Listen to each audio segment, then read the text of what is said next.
Hola, nosotros somos el equipo número 13, Epsilon, conformado por Rocío y César, Bárbara Gómez, Selena Roa, Luis Rodrigo, Luciana Pestorlini, quien les habla. En este video vamos a intentar explicar de la manera más clara y sencilla los distintos tres métodos que tenemos para poder resolver el problema de la bala y el bloque.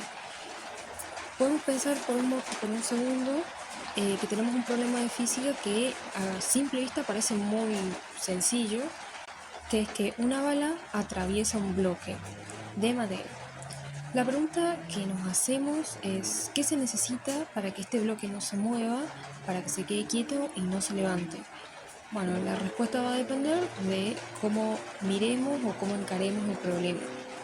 ¿Qué tan pesado tiene que ser exactamente el bloque para que la bala lo atraviese sin levantarlo ni un poco del suelo? Bueno, para poder resolverlo tenemos tres métodos posibles. Tenemos el análisis de fuerza media e impulso, la conservación de la energía y el análisis de la conservación del momento. Bueno, el primer enfoque digamos que es el más directo, el más sencillo o el más intuitivo incluso. Podemos imaginarlo como una lucha de fuerzas porque por un lado tenemos el empuje de la bala hacia arriba y por el otro el peso del bloque tirando hacia abajo. Entonces la lógica es clara. Si la fuerza que empuja hacia arriba es más débil que la fuerza de la gravedad que jala al bloque hacia abajo, entonces el bloque no se va a mover, no se va a levantar. Bueno, para calcularlo, primero debemos calcular la fuerza de la bala, después calculamos el peso del bloque y al final simplemente los comparamos. Si el peso gana, entonces el bloque no se mueve. Bueno, acá tenemos un ejemplo práctico del método 1, que es el de fuerza media e impulso. Como podemos ver, por un lado tenemos los datos, la altura de la madera, la masa de la bala, la velocidad inicial de la bala, la velocidad final de la bala y la velocidad final de la madera. Bueno, el primer paso es calcular el tiempo de interacción mediante la siguiente fórmula, que es que el tiempo va a ser igual a 2 veces la altura de la madera sobre la velocidad inicial de la bala más la velocidad final. Y eso nos va a dar X tiempo. El segundo paso es calcular la fuerza media sobre la bala. Lo hacemos mediante el teorema del impulso y la fórmula sería que la fuerza media por el tiempo va a ser igual a la masa por la diferencia entre la velocidad final y la inicial o delta velocidad, podemos decir. Y bueno, sustituyendo los valores nos va a dar en este caso menos 58,75 newtons y esto significa que es una fuerza de frenado. Y pasamos al paso 3, que es el de la condición para que el bloque no se eleve. Decimos que la fuerza sobre el bloque debe ser menor o igual a su peso y esto lo expresamos de la manera que la fuerza, signo de menor o igual, m por g, que es la masa por la gravedad siendo el peso.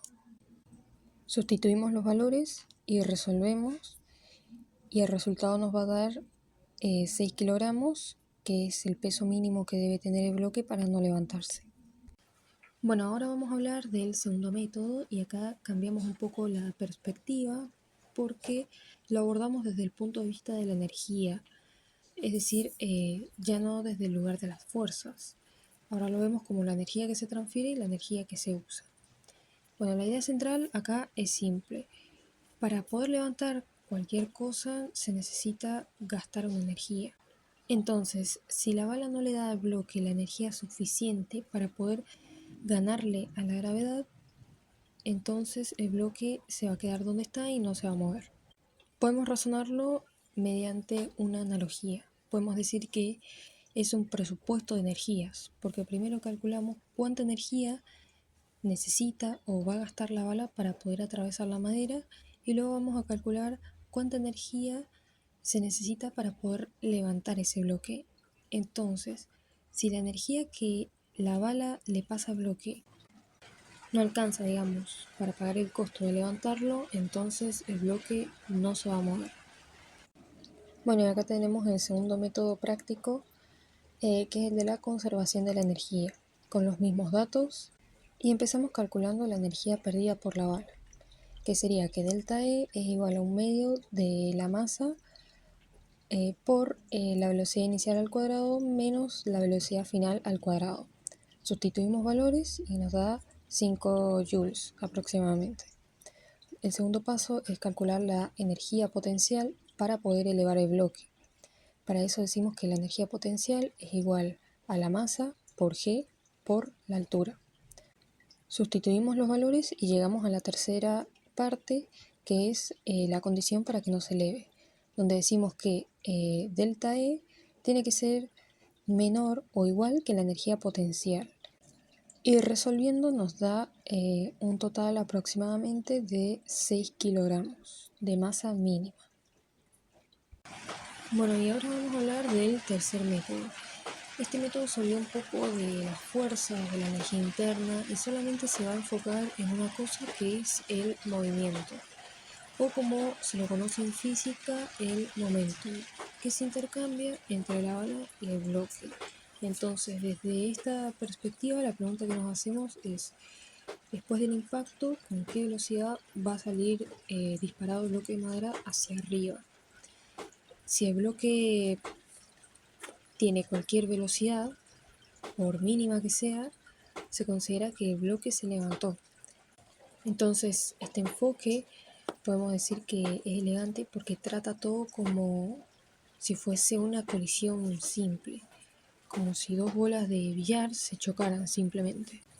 Y para poder calcularlo, primero calculamos el momentum que la bala le pasa al bloque, con eso podemos sacar su velocidad y al final se ve si esa velocidad es suficiente para poder despegar al bloque de madera de la superficie de apoyo.